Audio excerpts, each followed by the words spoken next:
मैं डॉक्टर हरीशचंद्र सहाचार्य हिंदी राजकीय महाविद्यालय सांगानेर। प्रिय विद्यार्थियों, आपको पूर्व में रीतिकाल की प्रवृत्तियां बताई जा रही थी, जिसमें थी ब्रज भाषा का प्रयोग बताया जा रहा था, जिसमें है रीति काव्य के पास कोई गहरी जीवन दृष्टि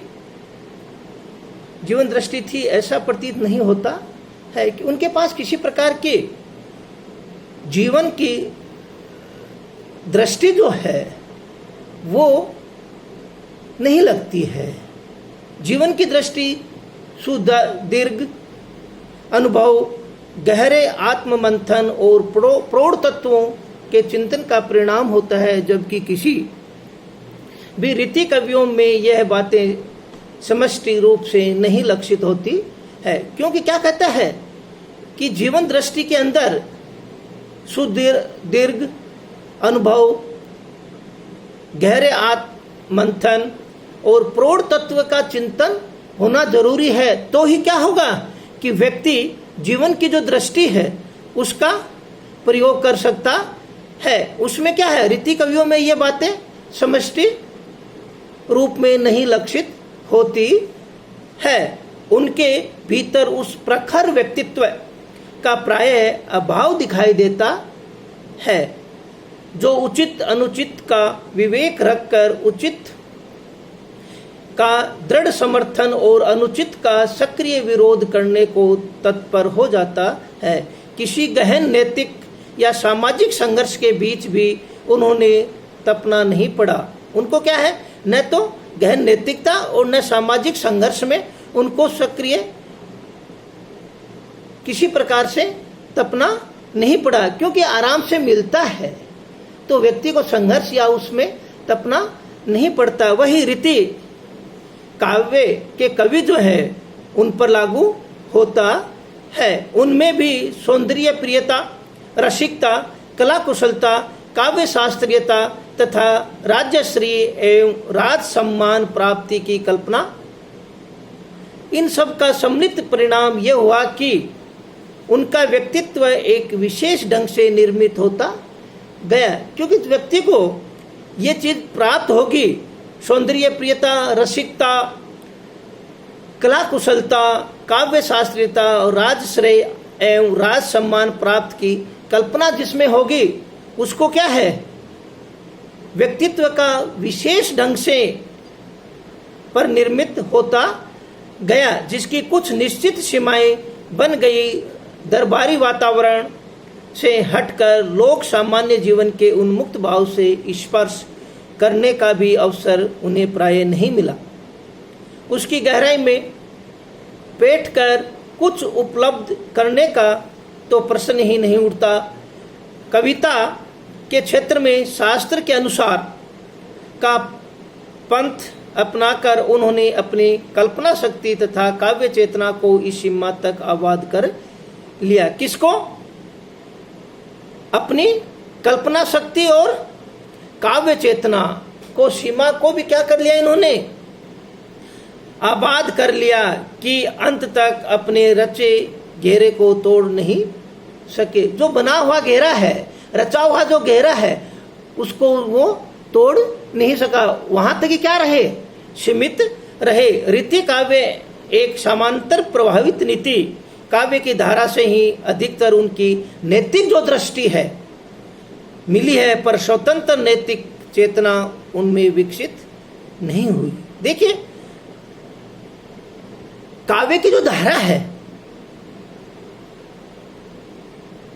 अधिकतर क्या है, नैतिक दृष्टि मिली है, परंतु स्वतंत्र नैतिक जो चेतना है वो उन कवियों में क्या है, विकसित नहीं हुई है।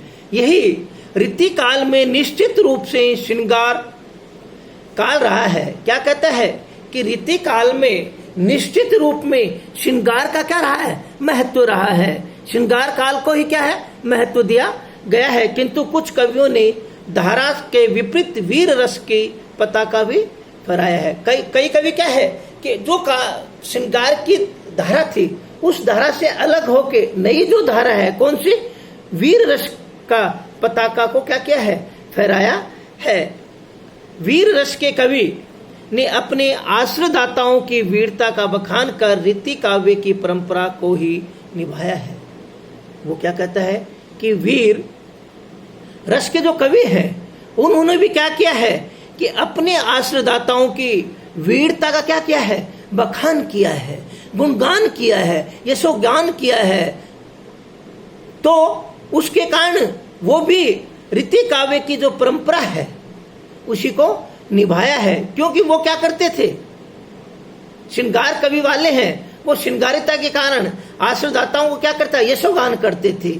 ये वीरता के कारण उनकी क्या करते हैं, यशोगान करते हैं। तो क्या कहता है, रीति काव्य की जो परंपरा को ही किसने, वीर रस के जो कवि हैं उन्होंने उसको निभाया है, उन्हीं के आधार पर चला है। तो क्या है कि श्रृंगार और वीर रस वाले जो हैं वो लगभग आश्रयदाताओं को क्या करने के लिए, उनकी वीरता का, उधर श्रृंगारिकता का क्या किया है, बखान किया है। तो दोनों क्या है कि परंपरा को, एक समान परंपरा को क्या किया है, निभाया है।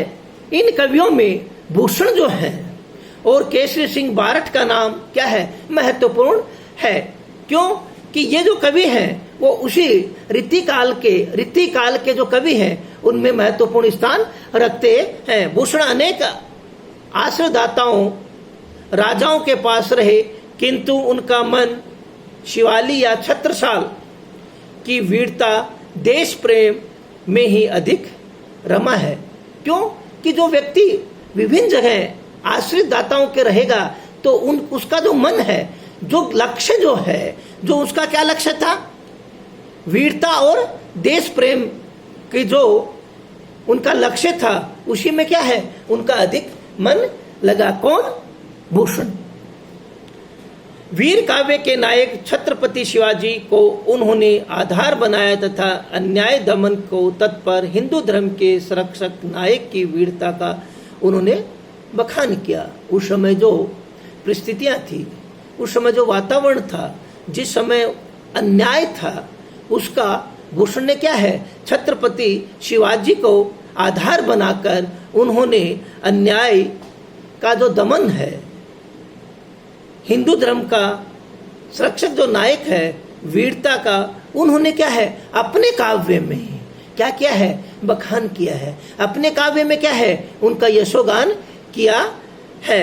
शिवराज भूषण, शिवा बावनी, छत्रपाल दशक आदि उनके ग्रंथ है जिनमें वीर रस कूट कूट कर भरा है। तो देखिए, रीति काव्य के साथ साथ वीर जो रस है वो भी क्या है, उस समय महत्वपूर्ण था। और भूषण जो है, उनके विभिन्न जो